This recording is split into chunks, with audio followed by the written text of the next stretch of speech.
going to be making a poinsettia. This particular poinsettia though is not on a stem. It's going to be on a flat back. I used ultra suede, but you can also use felt or anything that's fairly stable. So to start, I have already cut all my pattern pieces out, and I have also run a base stitch. The base stitch is what gives you your gathers. I use a quilt thread in the bobbin, which I'm trying to find here. And the reason I use quilt thread is that it's a little bit stronger, because once the fabric's been treated with Material Magic, it's a little bit stiffer. So we're gonna walk the gathers all the way to the end. I back tacked on one end so that we don't have to worry about losing those stitches or tying a knot. So we're going to try to gather this to about between 2 and 3 inches. The tighter you're able to gather this, the fuller the petals are going to be, or in this case, the leaves. So I'm just gonna pull those. So then once I've decided they're pulled tight enough, I'm gonna pull the top thread like this. Don't pull it so much that it breaks, but what it'll do is it'll pull the bobbin thread through the holes and just give you enough of a lock so you don't have to worry about tying. It's a nice tip to know. Now we're going to be using low heat hot glue, and we're going to put a little dab of glue, and we're going to bring this is on the wrong side of the fabric, we're going to bring it around so that it holds together in a circle. And this is the base of our flower. I'm now going to take the ultra suede, I'm going to put some glue on it, and I'm just going to glue that to the back side, and that'll give us a base that we're building on right there.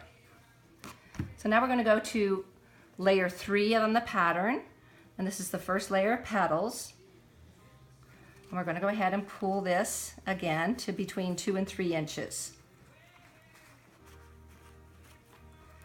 I used 2 different fabrics for the petals, and if you can see here, I use a dark, then a light, then a dark, and then of course the gold center. And this is just the opposite of that. It's light, dark, and then light again. But you can do any mixture of fabrics you want, or it can all be the same. So let's just finish gathering this. Be fairly gentle, because once you break the thread, then you've got to, of course, take everything out and start over, which I have done many times. So don't fault yourself. It happens to everybody. We'll snip those. And once again, we'll flip it on the wrong side, put a dab of glue, fold this around, and don't worry about the low heat glue, hot glue beads, because the strings, we'll take care of them in the end. The minute they dry, they just pull off like hairs. So now I'm going to try to arrange this in such a way that a lot of the green shows, and that's a good way. That right there is perfect. So I'm just going to leave it there. I'm going to open it up, and I'm going to put glue on top of the base stitches, break away, and then press this down. Okay, now we're going to the next layer. This is the second layer. Again, find the bobbin thread, which is the quilt thread. I'd always use 2 different color threads so that I always know what is the bobbin, especially if you're using fabric that you can't tell the right side from the wrong side, like a batik or a Kona cotton.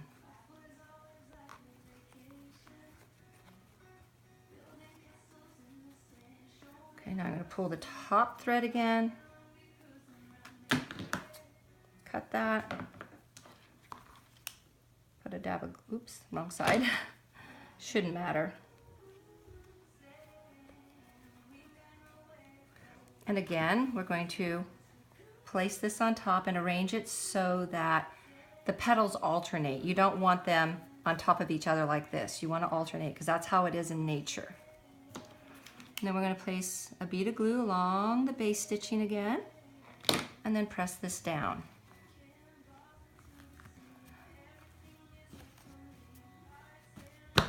Okay. It's our last layer of petals. I have these long nails, and they're kind of hard to sometimes maneuver threads.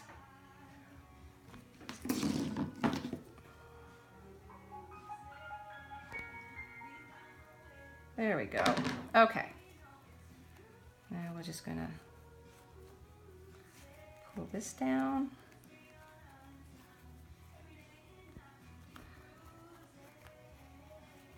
And then pull the top thread again. Sometimes you can hear it kind of pop, but don't be expecting it, because if you pull too hard, you'll break the thread.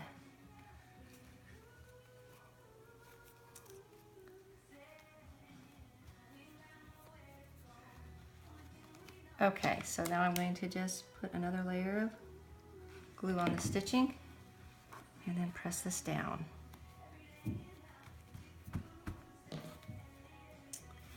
And now this is the centerpiece, and we're going to do the same thing. Gather it. It's probably going to gather to about 3 inches. This has metallic in it, a lot of metallic, and so it's a little bit harder to walk the stitches down. And if you find it too hard, this is a bottle of water. You can just spritz this with a little bit of water, and don't worry about the Material Magic. It'll stay in. You have to soak the Material Magic out, and that way it walks down much easier. So if you're ever working with Material Magic treated fabric and it's too stiff, just spritz it with a little bit of water and it'll be back to like it's untreated fabric. So we're just gonna keep walking these down. It's a little bit longer than the petals.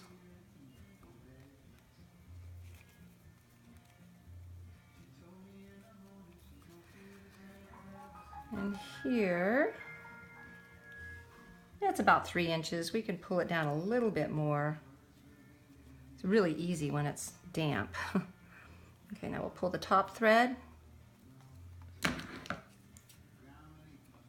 And now we're going to roll this onto itself so that actually it's right side. So I'm going to put a dab of glue right on the end and then just fold it over, and that's going to give me a beginning spot. It's important to use low heat hot glue because that would have really burned just then. So now I'm just going to flatten this out and add some glue right along the stitching for about 1 inch or 2. And then I'm going to take this and just roll it, trying to keep the edges as even as possible. If it starts spiraling, you're going to get a very odd center and it's not going to look very good. So really try to keep your edges smooth. You might just want to pick it up, and there you go. I'm going to trim this thread. And then I'm going to hit this with some glue on the back side. And then we're just going to stick it right here in the center. And don't worry that it looks kind of funny sticking up like that. It's all going to change once the glue dries.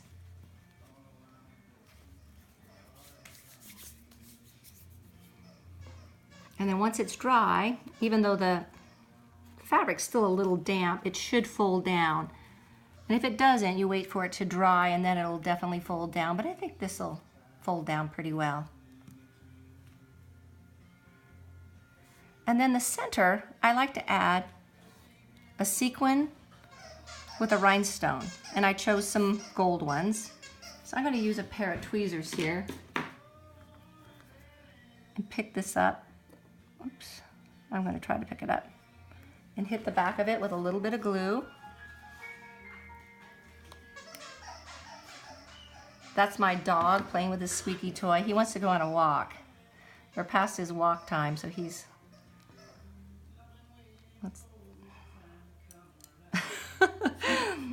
that darn glue. So I'm going to try to pick this up again and hit the back of the sequin with some glue. And then just set this in the center.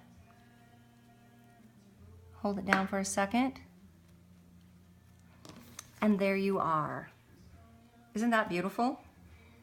And you can put Velcro on the back. You can just, I don't know, put a pin on the back. But there you go. Have fun.